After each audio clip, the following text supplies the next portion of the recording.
रावण ने कुबेर से लंका की राजधानी अपने लिए मांगी।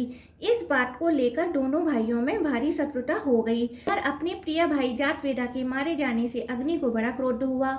एक कछिवान के दोनों पुत्रों से पृथक पृथक कहा, तुम देवरण, ऋषिरण और पितृरण से मुक्त होने के लिए विवाह करो। देख, मैंने सरस्वती को शाप दे दिया। मेरे शाप के कारण वह मृत्यु लोक में कहीं लुप्त हो गई। मैं बालक और तुम वृद्धा, यह संबंध योग्य नहीं जान पड़ता। वृद्धा ने कहा, मुनि श्रेष्ठ गौतम ने वृद्धा के साथ पूर्ण आनंद प्राप्त किया। तब से उस तीर्थ का नाम वृद्धा संगम हो गया। मैं स्थान वही चाहती हूँ जो उमावन के नाम से प्रसिद्ध है। उसमें आप गणेश, कार्तिकेय और नंदी के सिवा जो कोई भी प्रवेश करे वह स्त्री हो जाए। ओम नमो भगवते वसुदेवाय। हर हर शंभु। पौलस्त्य, अग्नि, रणमोचन नामक तीर्थों का महात्मा। ब्रह्मा जी कहते हैं उसके आगे पौलस्त्य तीर्थ है जो मनुष्यों को सब प्रकार की सिद्धि देने वाला है। मैं उसके प्रभाव का वर्णन करता हूँ। वह छिने हुए राज्य की भी प्राप्ति कराता है। विश्रवा मुनि के ज्येष्ठ पुत्र कुबेर, जो रिद्धि सिद्धि से संपन्न और उत्तर दिशा के स्वामी हैं, पहले लंका के राजा थे। उनके सौतेले भाई रावण, कुंभकर्ण और विभीषण बड़े बलवान थे।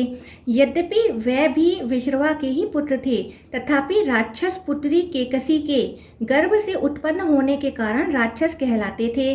वे तीनों भाई तपस्या करने के लिए वन में गए। वहां उन्होंने बड़ी भारी तपस्या की और मुझसे वरदान प्राप्त किया। तदंतर अपने मामा मारीच के तथा नाना और माता के कहने से रावण ने कुबेर से लंका की राजधानी अपने लिए मांगी।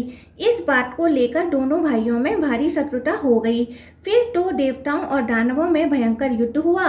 रावण ने अपने बड़े भाई कुबेर को युद्ध में हराकर पुष्पक विमान और लंकापुरी पर अधिकार जमा लिया तथा तीनों लोकों में घोषणा करा दी कि जो मेरे भाई को आश्रय देगा वह मेरे हाथ से मारा जाएगा। कुबेर को कहीं आश्रय न मिला, तब वे अपने पितामह पुलस्त्य के पास गए और उन्हें प्रणाम करके बोले, मेरे दुष्ट भ्राता ने मुझे लंका से निकाल दिया। बताइए अब क्या करूं? अब मेरे लिए देव अथवा तीर्थ ही आश्रय या शरण है। पौत्र की यह बात सुनकर पुलस्त्य ने कहा, बेटा तुम गौतमी गंगा में जाकर भगवान शंकर की स्तुति करो। वहां गंगा के जल में रावण का प्रवेश नहीं हो सकता। अतः मेरे साथ वहीं चलकर कल्याणमयी सिद्धि प्राप्त करो। कुबेर ने बहुत अच्छा कहकर उनकी आज्ञा स्वीकार की और पत्नी, पिता, माता तथा वृद्ध महर्षि पुलस्त्य के साथ गौतमी गंगा के तट पर गए। वहां गंगा में स्नान करके पवित्र हो कुबेर भोग मोक्ष के दाता देव देवेश्वर भगवान शिव की स्तुति करने लगे। शंभो, आप ही इस चराचर जगत के स्वामी हैं, दूसरा कोई नहीं। जो लोग आपकी भी अवहेलना करके मोहवश भ्रष्टता करते हैं वे शोक के ही योग्य हैं। आप अपनी 8 मूर्तियों द्वारा संपूर्ण जगत का भरण पोषण करते हैं। आपकी आज्ञा से ही सब लोग चेष्टा करते हैं, तथापि विद्वान पुरुष ही आपकी महिमा को कुछ कुछ जान पाते हैं। अज्ञानी पुरुष आप पुरातन प्रभु को कभी नहीं जान सकता। एक दिन जगदम्बा पार्वती ने अपने शरीर के मैल से एक पुतला बनाकर रख दिया और परिहास में आपसे कहा, देव यह आपका सूरवीर पुत्र है। उस पर आपकी कृपा दृष्टि हुई और वह विघ्नों का राजा गणेश बन गया। अहो, महेश्वर की दृष्टि का कितना अद्भुत प्रभाव है। जब कामदेव भस्म हो गया और रति उसके लिए विलाप करने लगी, तब दयामयी माता पार्वती ने आंसू बहाते हुए आपकी ओर देखकर कहा, भगवान इन बेचारों का दाम्पत्य सुख छिन गया। तब आपने उस पर कृपा की, कामदेव मनोभाव हो गया, वह रति की मनोभूमि में प्रकट हो गया। इस प्रकार उमा सहित महादेव जी की कृपा से रति ने पूर्ण सौभाग्य प्राप्त किया। इस प्रकार स्तुति करने पर भगवान शंकर कुबेर के सामने प्रकट हो गए। उन्होंने वर मांगने के लिए कहा, किंतु हर्षातिरेक के कारण कुबेर के मुख से कोई बात नहीं निकली। इसी समय आकाशवाणी हुई। उसने मानो पुलस्त्य, विश्रवा और कुबेर के हार्दिक अभिप्राय को जानकर यह कल्याणमय वचन कहा, भगवान ये लोग धन का प्रभुत्व प्राप्त करना चाहते हैं। इनके लिए भविष्य भूत सा बन जाए। जिस वस्तु को ये किसी के लिए देना चाहें वह दी हुई समान हो जाए, तथा जो वस्तु वे स्वयं प्राप्त करना चाहें वह पहले ही इनके सामने प्रस्तुत हो जाए। ये भगवान शंकर की आराधना करके इस बात की अभिलाषा रखते हैं कि हमारे शत्रु परास्त हों, दुख दूर हो जाए, दिक्पाल का पद प्राप्त हो, धन का प्रभुत्व मिले, अपरिमित दान शक्ति हो, साथ ही स्त्री और पुत्र का सुख भी बना रहे। कुबेर ने यह आकाशवाणी सुनकर त्रिशूलधारी भगवान शंकर से कहा, देव ऐसा ही हो। तथास्तु कहकर शिव ने उस देवी वाणी का अनुमोदन किया। इस प्रकार पुलस्त, विश्रवा और कुबेर का वरदान से अभिनंदन करके भगवान शिव अंतर्धान हो गए। तब से उस तीर्थ के 3 नाम पड़े, पौलस्त तीर्थ, धनद तीर्थ और वैश्रव तीर्थ। वह समस्त कामनाओं को देने वाले शुभ तीर्थ हैं। वहाँ स्नान आदि जो कुछ भी पुण्य कर्म किया जाता है वह अधिक पुण्यदायक होता है। पौलस्त तीर्थ के बाद अग्नि तीर्थ हैं। वह सब यज्ञों का फल देने वाला और समस्त विघ्नों को शांत करने वाला है। उस तीर्थ का फल सुनो। अग्नि के भाई जातवेदा हैं जो देवताओं के पास हविष्य पहुंचाया करते हैं। एक दिन की बात है, गोदावरी तट पर ऋषियों के यज्ञ मंडप में यज्ञ हो रहा था। अग्नि के प्रिय भाई जातवेदा देवताओं के हविष्य का वहन कर रहे थे। उसी समय दिति के बलवान पुत्र मधु ने प्रधान ऋषियों और देवताओं के देखते देखते जातवेदाओं को मार डाला। उनके मरने पर देवताओं को हविष्य मिलना बंद हो गया। इधर अपने प्रिय भाई जातवेदा के मारे जाने से अग्नि को बड़ा क्रोध हुआ। वह गौतमी गंगा के जल में समा गए। अग्नि के जल में प्रवेश करने पर देवता और मनुष्य जीवन का त्याग करने लगे, क्योंकि अग्नि ही उनका जीवन है। अग्निदेव जहाँ जल में प्रविष्ट हुए थे उस स्थान पर संपूर्ण देवता, ऋषि और पितर आए और यह सोचकर कि बिना अग्नि के हम जीवित नहीं रह सकते, उनकी स्तुति करने लगे। इतने में ही जल के भीतर उन्हें अग्नि का दर्शन हुआ।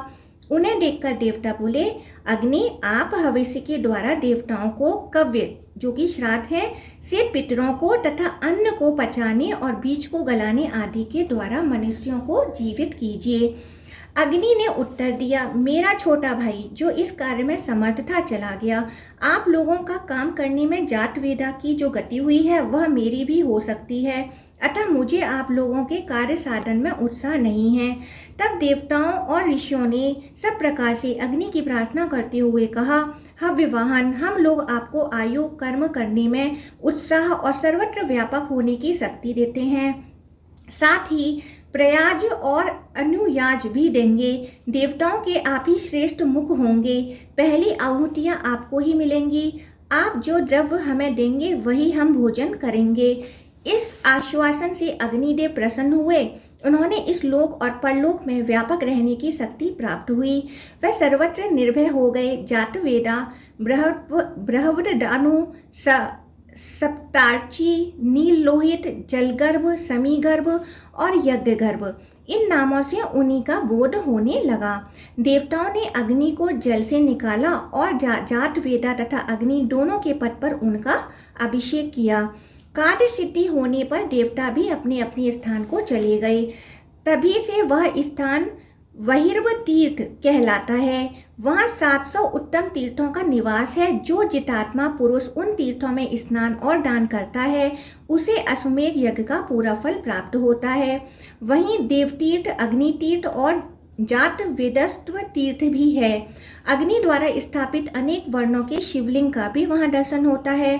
उसके दर्शन से सब यज्ञों का फल प्राप्त होता है। उसके बाद रणमोचन नामक तीर्थ है, जिसके महत्व को वेद वेता पुरुष जानते हैं। नारद, मैं उसके स्वरूप को बतलाता हूँ, मन लगाकर सुनो।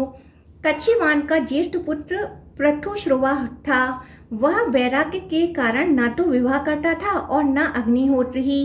कच्छिवान का कनिष्ठ पुत्र भी विवाह के योग्य हो गया था, तो भी उसने परिविति होने के भय से विवाह और अग्निहोत्र नहीं किए। तब पितरों ने कच्छिवान के दोनों पुत्रों से पृथक पृथक कहा, तुम देवरण, ऋषिरण और पितृरण से मुक्त होने के लिए विवाह करो। ज्येष्ठ पुत्र ने कहा, नहीं, कैसा रण और कौन उससे मुक्त होता है। छोटे पुत्र ने उत्तर दिया, बड़े भाई के अविवाहित रहते मेरा विवाह करना उचित नहीं है, अन्यथा परिविति होने का भय है। तब पितरों ने उन दोनों से कहा, तुम लोग गौतमी गंगा में जाकर स्नान करो। गौतमी का स्नान सब मनोरथों को सिद्ध करने वाला है। गौतमी गंगा तीनों लोकों को पवित्र करने वाली हैं। उनके जल में श्रद्धा पूर्वक स्नान और तर्पण करो। गौतमी का दर्शन, वंदन और ध्यान करने से वह समस्त कामनाएं पूर्ण करती हैं। वहाँ स्नान करने के लिए कोई देश, काल और जाति आदि का नियम नहीं है। गौतमी में स्नान करने से बड़े भाई पर कोई ऋण नहीं रहता और छोटा भाई परविति नहीं होता। पितरों के आदेश से कच्छीवान का ज्येष्ठ पुत्र पृथुश्रवा गौतमी में स्नान और तर्पण करके तीनों ऋणों से मुक्त हो गया। तब से वह तीर्थ ऋणमोचन कहलाता है। वहाँ स्नान और दान करने से ऋणवान मनुष्य शोथ स्मार्त तथा अन्य ऋणों से भी मुक्त होकर सुखी होता है। सुपर्णा संगम, पुरुरवस्थ तीर्थ, पंचतीर्थ, समी तीर्थ, सोम आदि तीर्थ तथा वृद्धा संगम तीर्थ की महिमा। ब्रह्मा जी कहते हैं, इसके बाद सुपर्णा संगम तथा काद्रवा संगम नामक तीर्थ हैं, जहां भगवान महेश्वर गंगा के तट पर स्थित हैं। वहीं अग्नि कुंड, रुद्र कुंड, विष्णु कुंड, सूर्य कुंड, सोम कुंड, ब्रह्मा कुंड, कुमार कुंड तथा वरुण कुंड भी हैं। उस स्थान पर अप्सरा नाम की नदी गौतमी गंगा में मिली है। उस तीर्थ के स्मरण मात्र से मनुष्य कृतकृत्य हो जाता है। वह सब पापों का निवारण करने वाला है। उससे आगे पुरुरवस नामक तीर्थ है। उसके दर्शन की तो बात ही क्या, स्मरण मात्र से ही पापों का नाश हो जाता है। एक समय राजा पुरुरवा ब्रह्मा जी की सभा में गए। वहाँ देव नदी सरस्वती ब्रह्मा जी के पास बैठी हंस रही थीं। उस रूपवती देवी को देखकर राजा ने उर्वशी से पूछा, ब्रह्मा जी के पास यह रूपवती साध्वी स्त्री कौन है? यह तो सबसे सुंदरी युवती है और अपने सौंदर्य के प्रकाश से इस सभा को उद्दीप्त कर रही हैं। उर्वशी ने कहा, ये कल्याणमयी ब्रह्मा कुमारी देव नदी सरस्वती हैं। ये प्रतिदिन आती जाती रहती हैं। यह सुनकर राजा को बड़ा विस्मय हुआ। उन्होंने उर्वशी से कहा, इसको मेरे पास बुला लाओ। उर्वशी ने जाकर राजा का संदेश सुना दिया। सरस्वती ने स्वीकार कर लिया तथा अपनी प्रतिज्ञा के अनुसार वह पुरुरवा के पास आई। राजा ने सरस्वती नदी के तट पर उसके साथ अनेक वर्षों तक विहार किया। यह देख मैंने सरस्वती को शाप दे दिया। मेरे शाप के कारण वह मृत्युलोक में कहीं लुप्त हो गई हैं और कहीं दिखाई देती हैं। जहाँ सरस्वती नदी गंगा में मिली है, वहाँ पहुंचकर राजा पुरुरवा ने तपस्या की और महादेव जी की आराधना करके गंगा जी के प्रसाद से संपूर्ण अभीष्ट प्राप्त कर लिया। तब से उस स्थान का नाम पुरुरवस्व तीर्थ, सरस्वती संगम और ब्रह्मा तीर्थ पड़ गया। वहाँ सिद्धेश्वर नाम से प्रसिद्ध महादेव जी रहते हैं। वह तीर्थ समस्त कामनाओं को देने वाला है। उसके सिवा सावित्री, गायत्री, श्रद्धा, मेधा और सरस्वती, ये 5 पुण्य तीर्थ हैं। वहाँ स्नान और जलपान करने से मनुष्य सब पापों से मुक्त हो जाता है।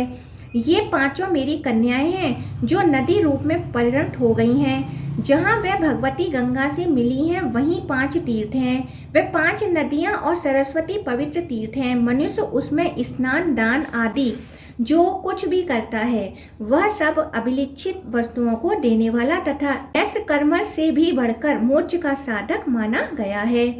समी तीर्थ के नाम से जिसकी प्रसिद्धि है, वह भी सब पापों की शांति करने वाला है। नारद उस तीर्थ की कथा सुनाता हूँ, सावधान होकर सुनो। पूर्व काल में प्रियव्रत नाम से प्रसिद्ध क्षत्रिय राजा हो गए हैं। उन्होंने गोदावरी के दक्षिण तट पर अश्वमेघ यज्ञ की दीक्षा ली। उस यज्ञ के पुरोहित हुए वशिष्ठ जी। एक दिन उस यज्ञ में हिरण्य नाम का दानव आया। महर्षि वशिष्ठ ने अपने ब्रह्मादंड से सब दैत्यों को मार भगाया। तदंतर पुनः यज्ञ आरंभ हुआ। दैत्य अपनी सेना के साथ भाग खड़ा हुआ। वहां निम्नांकित तीर्थों ने अश्वमेघ यज्ञ के फल दिए। समी तीर्थ, विष्णु तीर्थ, अर्क तीर्थ, शिव तीर्थ, सोम तीर्थ और वशिष्ठ तीर्थ। यज्ञ समाप्त होने पर देवताओं और ऋषियों ने वशिष्ठ और प्रियव्रत से कहा, इन तीर्थों ने अश्वमेघ यज्ञ का फल दिया है, अतः इनमें स्नान दान करने से मनुष्य अश्वमेघ यज्ञ का पुण्य फल प्राप्त करेगा। इसमें तनिक भी मिथ्या नहीं है। मुनि, गौतमी में एक स्थान पर अनेक नद नदियाँ मिली हैं। उन सबके नाम पर पृथक पृथक तीर्थ हैं।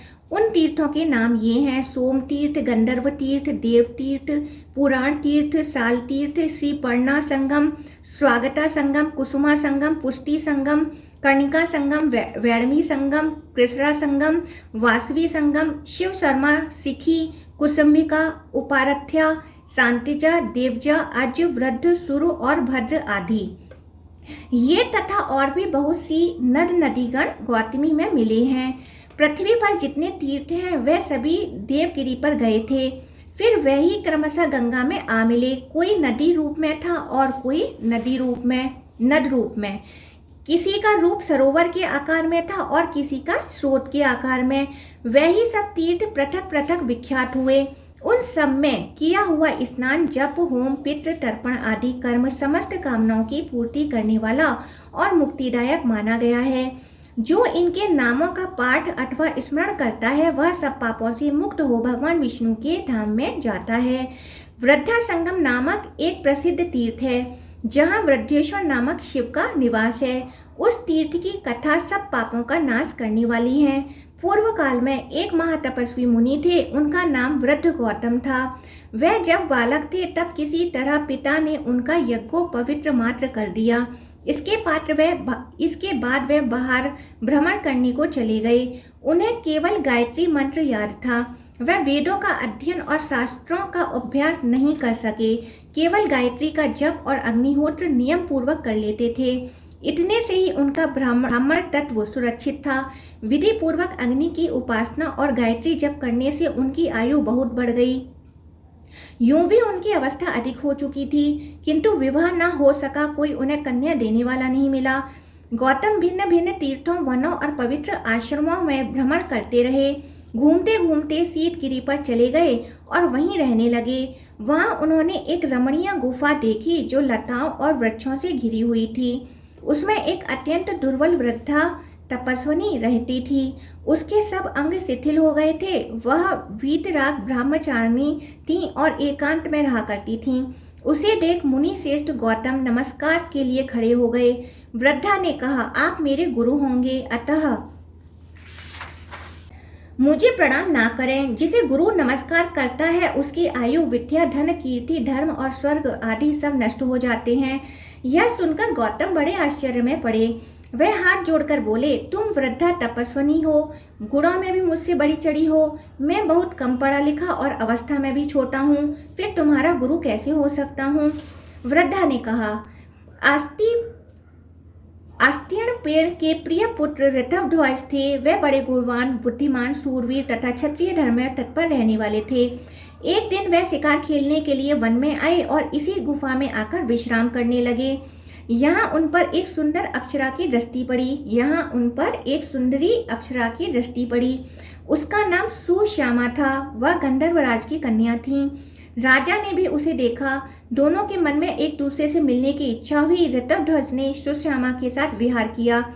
भोगेच्छा निवृत्त होने पर राजा उसकी अनुमति ले अपने घर चले गए।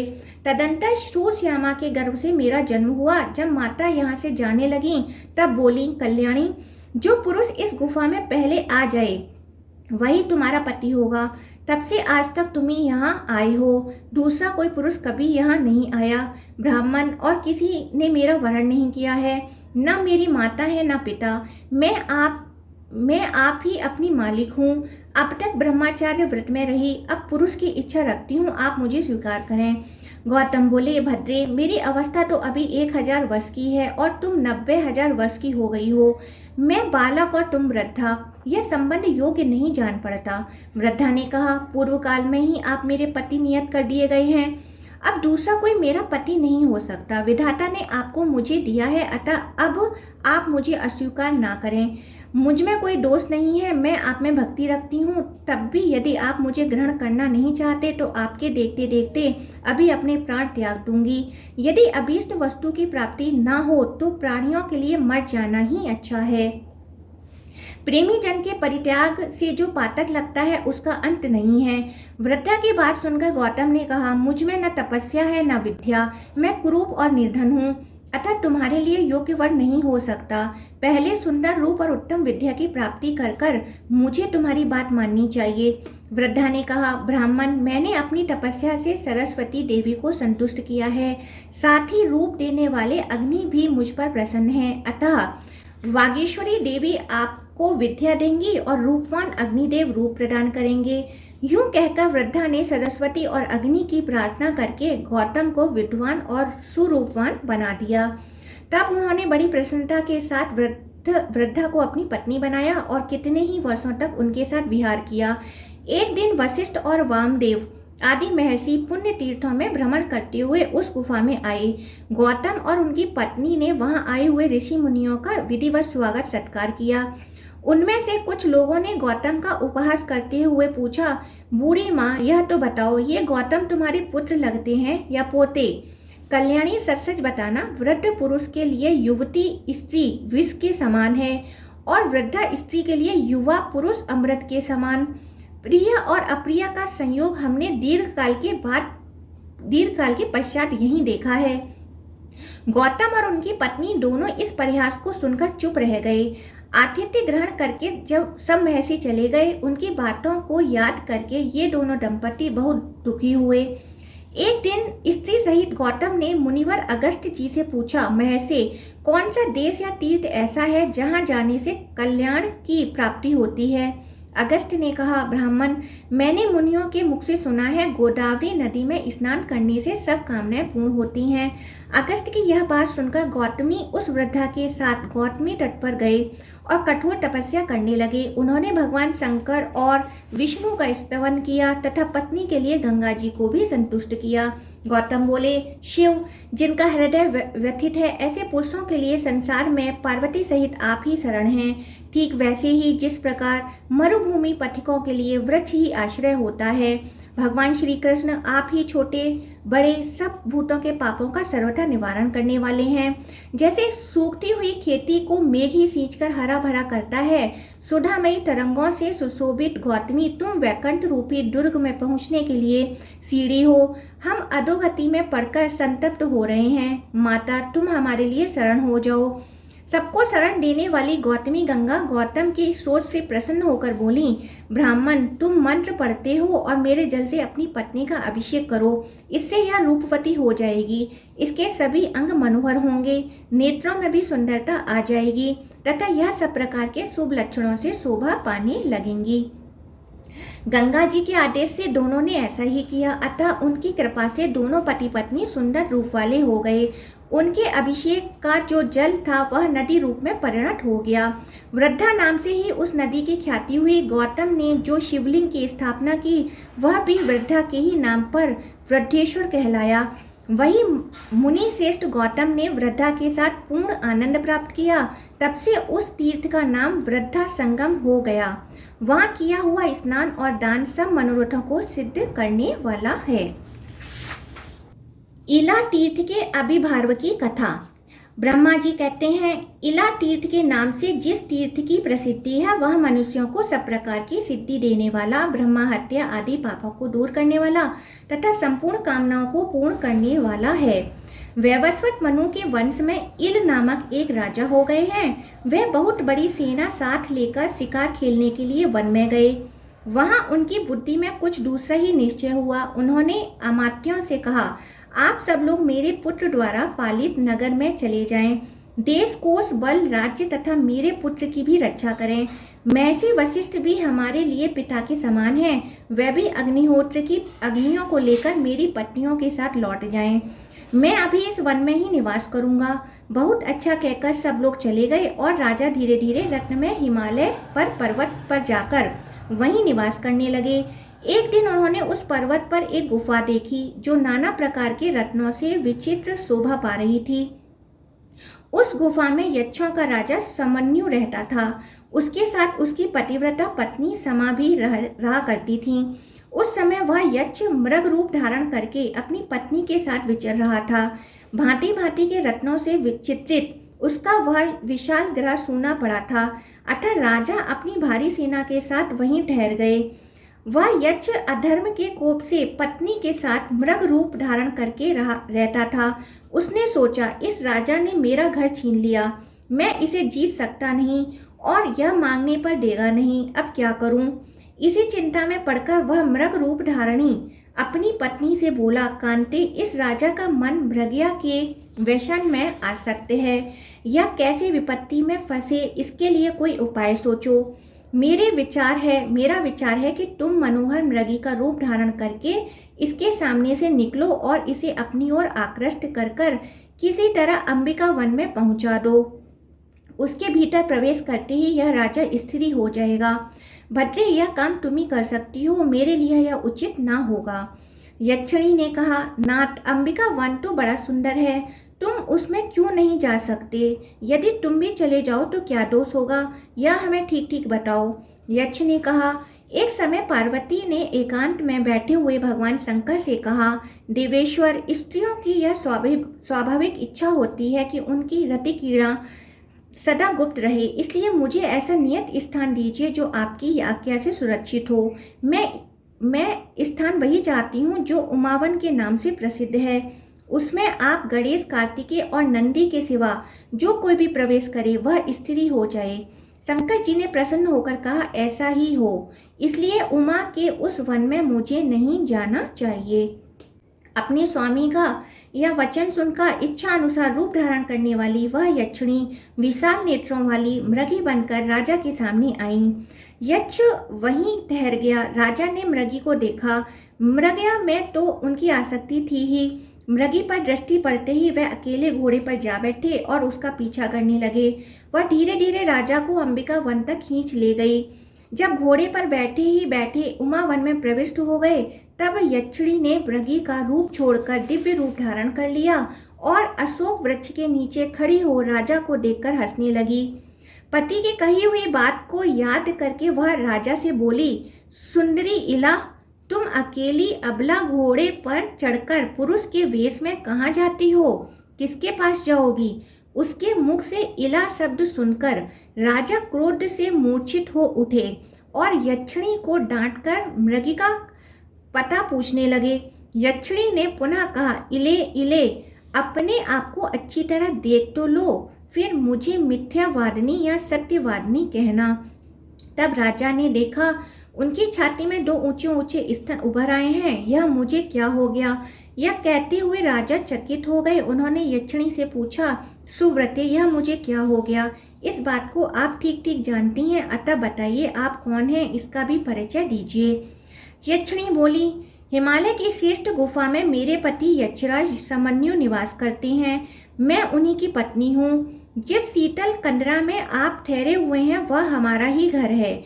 मैं ही मृगी बनकर आपको यहाँ तक ले आई हूँ। यह उमावन है। यहाँ के लिए पूर्व काल में महादेव जी का यह वर दे चुके हैं कि जो पुरुष इसमें प्रवेश करेगा वह स्त्री हो जाएगा। अतः आप भी स्त्री हो गए। इससे आपको दुखी नहीं होना चाहिए। कोई कितना ही प्रौढ़ क्यों ना हो, भवितव्यता को कोई नहीं जानता। इस प्रकार इला को आश्वासन दे वह सुंदरी यक्षिणी अंतर्धान हो गई। उसने पति से सारा हाल कह सुनाया। यक्ष भी यह सुनकर बहुत प्रसन्न हुआ। इधर इला गाती और नृत्य करती हुई उमावन में ही रहने लगी। वह कर्म की गति का स्मरण करती हुई स्त्री स्वभाव के अनुसार ही चेष्टा करती थी। एक दिन जब इला नृत्य कर रही थी, बुद्ध ने उसे देखा। वे अपने पिता को नमस्कार करने के लिए जा रहे थे। इला पर दृष्टि पड़ते ही उन्होंने यात्रा स्थगित कर दी और उसके पास आकर कहा, देवी, तू स्वर्ग में रहकर मेरी प्रिय भार्या हो जा। इला ने भक्तिपूर्वक बुद्ध की आज्ञा का अभिनंदन करके उसे स्वीकार कर लिया। बुद्ध अपने उत्तम स्थान पर ले जाकर इला के साथ प्रेम पूर्वक विहार करने लगे। उसने भी सब प्रकार की सेवाओं से पति को संतुष्ट किया। इस प्रकार बहुत समय व्यतीत हो जाने पर बुद्ध ने प्रसन्न हो अपनी प्रिया से कहा, कल्याणी, मैं तुझे क्या दूं? तेरे मन में जो प्रिय वस्तु हो उसे मांग ले। इला सहसा बोल उठी, पुत्र दीजिए। बुद्ध ने कहा, यह मेरा वीर अमोघ तथा प्रेम से प्रकट हुआ है, अतः तेरे गर्भ से विश्व विख्यात क्षत्रिय पुत्र उत्पन्न होगा। उससे चंद्र वंश की वृद्धि होगी। वह तेज में सूर्य, बुद्धि में बृहस्पति, क्षमा में पृथ्वी, युद्ध संबंधी पराक्रम में भगवान विष्णु तथा क्रोध में अग्नि के समान होगा। समय आने पर महात्मा बुद्ध का पुत्र उत्पन्न हुआ। उस समय देवलोक में सब ओर जय जयकार शब्द गूंज उठा। उसके जन्मोत्सव में सभी प्रधान देवता आए। मैं भी बड़ी प्रसन्नता के साथ उसमें सम्मिलित हुआ। वह बालक जन्म लेते ही उच्च स्वर से रोया था, अतः वहां एकत्रित हुए देवताओं तथा ऋषियों ने एक दूसरे से कहा, इस बालक ने पुरु अत्यंत उच्च स्वर से रव शब्द किया है, अतः इसका नाम पुरुरवा होना चाहिए। सबने संतुष्ट होकर यही नाम रखा। तदंतर बुद्ध ने अपने पुत्र को क्षत्रियोचित विद्या पढ़ाई और प्रयोग सहित धनुर्वेद का ज्ञान कराया। पुरुरवा शुक्ल पक्ष के चंद्रमा की भांति शीघ्र ही बढ़कर बड़ा हो गया। उसने अपनी माता को दुखी देख विनीत भाव से नमस्कार करके कहा, माता जी, बुद्ध मेरे पिता और आपके प्रियतम पति हैं। मुझ जैसा कर्मठ पुरुष आपका पुत्र है, फिर आपके मन में चिंता किस बात की है? इला बोली, बेटा ठीक कहते हो, बुद्ध मेरे स्वामी हैं और तुम मेरे गुणाकार पुत्र हो, अतः मुझे पति और पुत्र के लिए कभी चिंता नहीं होती। तथापि मेरे मन में पहले का ही कुछ दुख है, जिसका बारंबार स्मरण हो आने में मैं चिंता में डूब जाती हूँ। पुरुरवा ने कहा, माँ पहले मुझे अपना वही दुख बताओ। तब इला ने पुरुरवा को इक्ष्वाकु वंश का परिचय देते हुए अपने जन्म, नाम, राज्य प्राप्ति, पुत्र जन्म, पुरोहित, वशिष्ठ, प्रिय पत्नी, वन में आगमन, हिमालय की कंदरा में निवास, उमा वन में प्रवेश, स्त्री तत्व की प्राप्ति, बुद्ध से समागम, प्रेम तथा पुनः पुत्र जन्म आदि से संबंध रखने वाले सब बातें कह सुनाई। सुनकर पुरुरवा ने माता से पूछा, मैं क्या करूं? क्या करने से शुभ परिणाम होगा? इला बोली, बेटा तुम्हारे अनुग्रह से मैं पुरुष तत्व की प्राप्ति, उत्तम राज्य, तुम्हारा तथा अन्य पुत्रों का अभिषेक, दान देना, यज्ञ करना तथा मुक्ति के मार्ग का अवलोकन करना आदि सब कुछ चाहती हूँ। तुम अपने पिता बुद्ध के पास जाकर सब बातें यथार्थ रूप से पूछो, वह सब जानते हैं, तुम्हारे लिए हितकर उपदेश देंगे। माता के कहने से पुरुरवा अपने पिता के पास गए और उन्हें प्रणाम करके उन्होंने अपनी माता का तथा अपना कर्तव्य पूछा। बुद्ध ने कहा, महामती, मैं राजा इल को जानता हूँ। उनके इला होने का वृत्तांत भी मुझसे छिपा नहीं है। उमा के वन में आना और उस वन के विषय में भगवान शंकर की आज्ञा का हाल भी मुझे मालूम है। बेटा, भगवान शिव और माता पार्वती के प्रसाद से इल का साप दूर हो सकता है। उन दोनों की आराधना के सिवा दूसरा कोई उपाय नहीं है। तुम गोदावरी नदी के तट पर जाओ, वहाँ भगवान शिव पार्वती जी के साथ सदा विराजमान रहते हैं। वह ही वरदान देकर सांप का नाश करेंगे। पिता की बात सुनकर पुरुरवा बहुत प्रसन्न हुए। उन्होंने माता को पुरुष तत्व प्राप्त होने की इच्छा से हिमालय पर्वत, माता, पिता तथा गुरु को मस्तक झुकाया और तपस्या करने के लिए तुरंत ही त्रिभुवन पावनी गौतमी गंगा की ओर प्रस्थान किया। पुत्र के पीछे पीछे इला और बुद्ध भी गए। वह सब लोग गौतमी के तट पर पहुँचे और वहाँ स्नान करके तपस्या करते हुए भगवान की स्तुति करने लगे। पहले बुद्ध ने, फिर इला ने, तत्पश्चात पुरुरवा ने देवी पार्वती तथा भगवान शंकर का स्तवन किया।